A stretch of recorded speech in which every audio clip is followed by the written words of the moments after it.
The Accurascale 21-ton mineral wagons. Any good?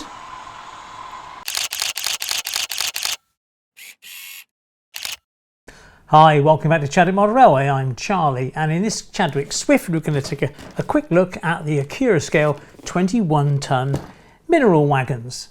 It's not just a straight, open the box, have a look at the underframe and say how wonderful it is, but a little more of an engineering look at it. Besides running around the layout, what couplings are best suited to it? Can we move the tension lock couplings? What Kadees are suitable? What Hunt couplings are suitable? Will it run on our track, our second radius, third radius, fourth radius tracks? So let's crack on with that. So what's on the market for the 21-ton mineral wagon? Well, the Accurascales weren't the first. There are a few around from sort of Parkside. There's a Bachmann edition, a Hornby edition, but I must confess that they are all pretty much confined to the train set, let's say. I'm not being unkind, they are just sort of tired. Anyway, right, let's talk about the basics. There it is, or there was, a grey 21-ton mineral wagon and a bauxite 21-ton mineral wagon. So what's all that about? Well, as hopefully you're aware, grey ones are unfitted, there is no braking system, whereas bauxite wagons are vacuum fitted. Obviously it's much safer to run a train with wagons that are actually carrying brakes. Should you get a breakaway, then the train stops. Easy as that. Get a breakaway with one of these and just hope the guard is paying attention because he needs to turn the brakes on. So there we are. Now, what's available from Accurascale? Well, they do their grey, their unfitted 21-ton mineral wagons, and there's a fair old selection running through from packs A right through to H, many of which are out of stock with Accurascale, but of course may be available out there in the stockists. But that's not quite my bag, because I want to go into the bauxite ones. And again, they are also available from packs A through to H. However, there is a complication with my sort of layout because I am a pre-TOPS kind of guy. TOPS being the total operating processing system, I believe. Anyway, around about sort of 1976, which is after my layout sort of comes to fruition, they're labelled up as, these wagons are labelled up as MDV. That's a mineral wagon, MD type of V for the vacuum braking. Whereas the ones I want don't have the MDV, they just have a sort of a bare running number and perhaps 21-ton written on the side. So that's where I'm going for. And I have invested in the pack F, or several pack Fs. Packs F? I don't know. Right. Anyway, what's in the box? Well, it comes with a sleeve on it. I'm sure you've seen unpacking before. It comes in a box. In the box there's a leaflet. There's also a bag of bits. There are some rather tasty packaging in these things. Sort of ice cubey sort of packaging. I couldn't make any more noise if I tried. And then you get the three wagons. Right. It is worth showing you the end view from the pack, and that is what I've invested in. So in each pack you get three wagons. Each three wagons has a different running number. However, I have 4 packs, so I do repeat my running numbers. And whether I can get onto Fox Transfers to get some updates done here on the running numbers themselves, well, only time will tell. So looking at the wagons themselves, what are they all about? Now, you probably don't need me to tell you that the detail on these little wagons is outstanding. I'll first look at the packet, the bag of bits in here. There are a set of instander couplings in there. There's brake rigging and hoses. I'm not going to go in any further. And then we've got the basic wagon. And as you'd expect, on today's wagons, you have sprung buffers for what it's worth. But the detailing of the tampo printing, as in the lettering and everything else, is simply outstanding. Some people are unaware of what the white stripe is all about. It's to show that this wagon has an end door, and if it was going to go to facility that has end door tipping, then that's how it would work. In Australia it's a little bit different because they have stripes on certain wagons to show which way around they need to go without the end door facility. It's just something that's quite bizarre really. Anyway, but in the UK it's to denote that this is the end door for unloading, should the facility use that. There's something known as the Battle of the Underframes going on at the moment, and as you can see here, the underframe detail is absolutely outstanding for what it's worth, let's say. I mean, all this, the pipe work around the vacuum braking is fabulous, as are the door stops and everything else. It's worth mentioning about these couplings because they're not ordinary standard couplings. They have built into it kinematic couplings, so that the coupling turns with the wagon in front rather than being a rigid assembly. We'll come on to the couplings in a minute. But it is what it is. It's an outstanding construction. There's some things that aren't realistic. Obviously the thickness of the plastic is thicker than the scale steel of the real wagon, but that's, you know, how it is. And I imagine the shafts of the buffers would be sort of in chrome, as you'd expect from an oleo, and these are black. But am I going to get stuck in a ditch over this? Not in the slightest. Right, let's whip it upside down now and get the couplings off and see how they fit up with Kadees and Hunt couplings.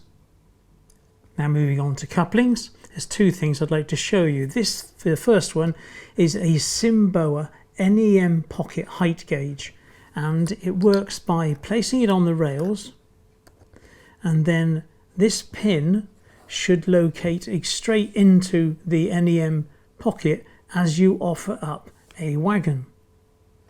Also, this is a Kadee coupling gauge.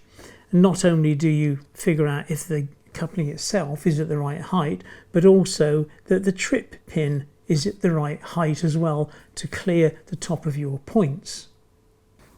Now, trying to swap these couplings on camera has got to be a mistake. This is what I use normally, a couple of pairs of tweezers here, and what I tend to do is go in and then grip the edges of the tails of the coupling and squeeze them together.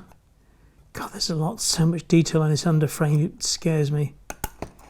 Pinch them together and they just pull out quite easily. Now, hopefully these should marry up. But they don't, as the NEM pocket is actually smaller than the gauge from Simboa. But I must confess the heights are dead right. So let's try and have a look at that side by side. And though I'm sure it's difficult to see on camera,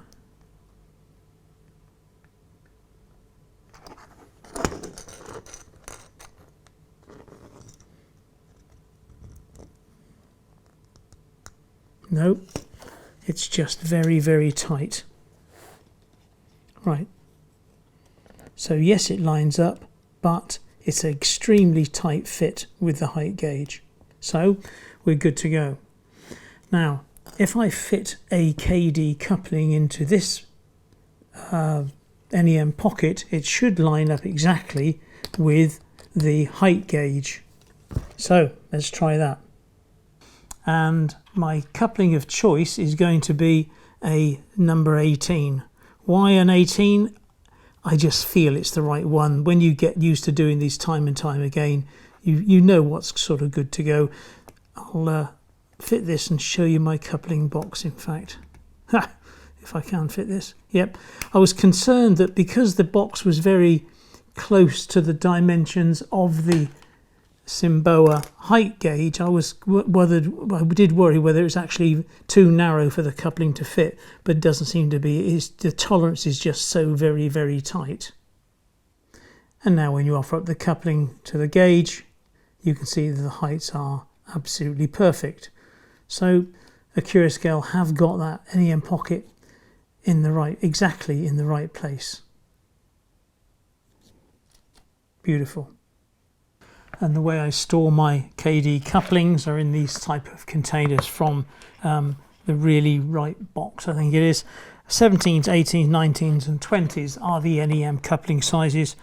17s basically are so short they basically go on nothing I can think of. Sadly I've still got a couple of packets of them, but one day they'll fit something. 18s and 19s are my go-to, and sometimes 20s on certain other rolling stock. I think my motor rail ones might be 20s, but anyway, there we go. Anyway, I'm going for 18s on these and we'll see how we get on. So here we are with two Kadee size 18 couplings fitted to here, and these are as built by Accurascale. As you can see, the gap between these buffers is considerably bigger than this one, and if you happen to own a modeler's scale ruler such as this one here, you can then measure the gap, and then the gap between the scale gap between these buffers is 2 feet, and here I think it's about 9 inches. But you can see that it's much better. You get a much more prototypical feel to it. They look so much better, but of course you're then incurring lots more expense. The other advantage with Kadees, of course, is that you can uncouple over magnets and electromagnetic uncouplers. But of course, by pushing these wagons closer together, does that give us problems on our curves? Let's take a look at that next. Now here we have 3 pieces of track. They are 4th radius curve, 3rd radius curve and 2nd radius curve. And here at Chadwick I use 4th and 3rd on the helix. I climb up on a 4th and I go down on the 3rd, because obviously on the outside it's less steep. Now I do understand across the pond you're lost on this. So 4th radius curve, keeping it in metric for you, 4th radius curve is 571 millimeters, 3rd is 505, and 2nd radius is 438. There's even a 1st radius curve which is 371, which is kind of strictly train set. But this is what we mean in the UK by 1st, 2nd, 3rd and 4th radius curves. Now, as you can see here, this copes quite well, not quite well, it copes adequately. It's absolutely fine on 3rd radius curve with the Kadee couplings. However, that's not true if I put it on the 2nd radius curve. So if you're choosing to invest in these and you want to use them in your 2nd radius curves, then you'll need to use Kadee number 19s to get some distance. But it is always a sort of a trial job, because you might have strange crossovers or very sharp curved set track points and this sort of things. And when you get S curves, this is when you end up with not only buffer clash when the buffers join, but also buffer lock, and that's when the 2 buffers, one will go in front of another, and as the train straightens out it derails. So hopefully by putting these on the 2nd radius curve I can show you what I mean. Now hopefully here you can see the fact that we're getting buffer clash as the buffers hit each other as it goes through the bend. But it doesn't take a great deal more for that buffer here to come across the front of the other buffer. But I think you get the idea that these buffers, there it is, it's in front of it. So this buffer is in front of this one here now, and as we straighten out, this will derail. There we go. Buffer lock. Strange thing, but can happen when your couplings are far too close together and you're coming on an S curve, or perhaps through a diamond crossing, double slips, all this sort of thing. Complex point work can make it occur. Now taking a broader look at couplings, here we have 7 wagons with 6 different types of couplings.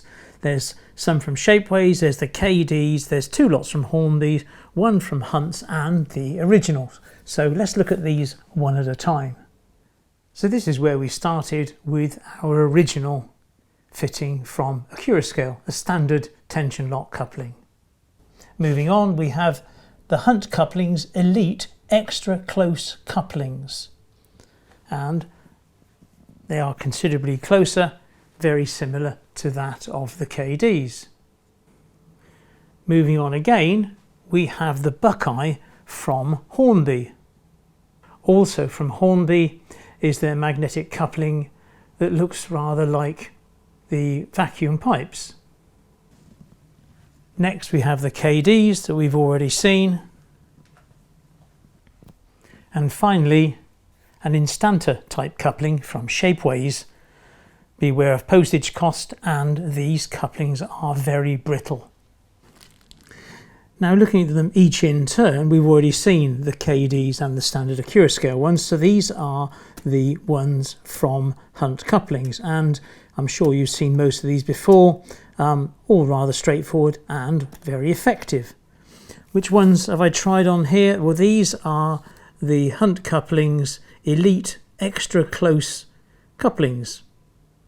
10 pairs in a pack, and to be perfectly honest, these are entirely serviceable. The metal magnets themselves could do with a little bit of paint on them, but absolutely nothing wrong with those whatsoever, and as you're probably aware, they are reasonably priced. Now moving on to the Buckeye from Hornby. This is a little bit more on the expensive side. It's not unlike the Hunt coupling. It's a Buckeye design. The magnets are nice and strong, but I mean these things are coming in, I believe, at something like £17 a packet, and this is what you get in a packet. All kind of straightforward. You can all get it from a stockist, but they are what they are really. Yeah, at a Buckeye from Hornby. Of course, that's not all from Hornby, because as I mentioned earlier, there is also, whoops, ran away, there is also another magnetic coupling from them based on vacuum pipes. A decent enough, strong enough one, and again you get a pack of 8 pairs, and again these are round about sort of £16–18 a pack. I don't like these as much as the Buckeye because of the droop on these. It's a little bit sort of, I don't know, it's not prototypical by any stretch of the imagination. Maybe they're better on coaches, but certainly not on these type of wagons. Which takes us on finally to the Safeway ones. Now you've got to be careful with these. If I can pop this back on the tracks, because the Safeway ones are solid. They don't come off. They're not, supposed to be designed to come away easily, and they are extremely brittle. And this is what it looks like. So you've got the parts that go in the NEM pocket, and then there's a rise here to bring up the height of the Instanta style couplings, which is exactly what these things should have. So it lifts the coupling up just below the height of the hooks where it should go in reality. These are brilliant. They are also dreadful because you get so many breakaways because they are brittle, and if you get a derailment, you're trying to sort it out. If you've got a string of 10 of these all hard coupled together, it's a nightmare. If you have, say, a group of 3 together and you want to take them on and off your layer, it's not too bad because you can lift them off quite easily. But then you'd need obviously some other coupling at the other end, such as the Hunts. These are great couplings. Do I recommend them? No, not at all. What do I recommend out of all these? I think probably the Hunts. The Hunts have got to be the sort of easiest and not necessarily the cheapest, because the cheapest thing is to leave on the Accurascale ones, but the Hunts would really get my recommendation. Now another thing worth talking about is the weight of these things. So if we pop it on the old scales, and it comes in at a staggering 39.5 grams. So how does that stack up? Well, I tend to like my smaller wagons, as it were, that'll be about 50 grams. And this is the dreaded Helgian or Hellion dogfish, and that one comes in at 44 grams, but it's a little light. And what I do in all my wagons, I put 2 M8 M8 nuts in, and that should take that to around about 49.94. So that's kind of the weight I'm after. So these little wagons here just need a little bit of weight, I think, which is fine because obviously they're empty, and there's lots of room. If of course you want to run them empty, then you've only got, you can only put the weight on the inside. So perhaps a very thin sheet of something, lead might be a bit excessive here because you're going to take you over the 50. But because of the underframe detail, there's nowhere else to put the weight, because normally you just whap a bit of lead underneath and sort of glue it on. But in this case, it's because of the detail that's there, you can't really do that. But apart from that, yeah, they are pretty nifty. Now, one other thing worth a mention is these are modelled of a vacuum fitted wagon, so therefore it goes onto certain trains. Now, what sort of guards van should you have on the back? Because you certainly need one, because when you have a breakaway and all the rest of it, these are not air braked. Air brake stock tend to see the end of the guards van, but not in this case. We have guards vans for these, and this is the old standard 21 ton, is it 21 ton? I think it is, guards van, and these will go together. Ideal. It's the ideal wagon to go with it. But lighting wise, okay, at night it would only have one centre red light. The other configurations that I have at Chadwick with 3 red lights and 2 forward facing white lights and all that sort of stuff, that's not applicable. Because it's a vacuum braked train, then you only need one centre red rear facing light. And you don't want something too heavy. You don't want to put a Queen Mary behind this train, because the weight of the model of the Queen Mary, because it's a bogie equipped guards van, is huge. The verandas are weighted down, and you don't want a heavy wagon, a heavy guards van on the back of a long train, because it will cause derailments. It will help to lift off the centre of the train around the curves. So the old standard guards van is ideal.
Now, whilst our lovely little wagons look lovely and they are pristine coming straight out of the box, they run perfectly, the back-to-backs were fine, there were no faults, no loose bits, nothing whatsoever.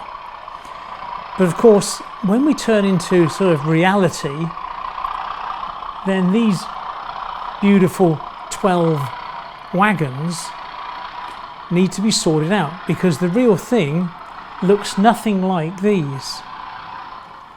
Now, to weather these wagons up, we obviously need some inspiration. Well, where better to go than to poor Bartlett's Zenfolio site. And it's not just about shiny engines here. You can see complete trains consisting of these wagons, which saw service from, I think it was around about 1961 to 63 they were built, and then withdrawn en masse, as it were, around about in the sort of the mid 1980s. So for many layouts, these really are decent go-to images to weather your own stock.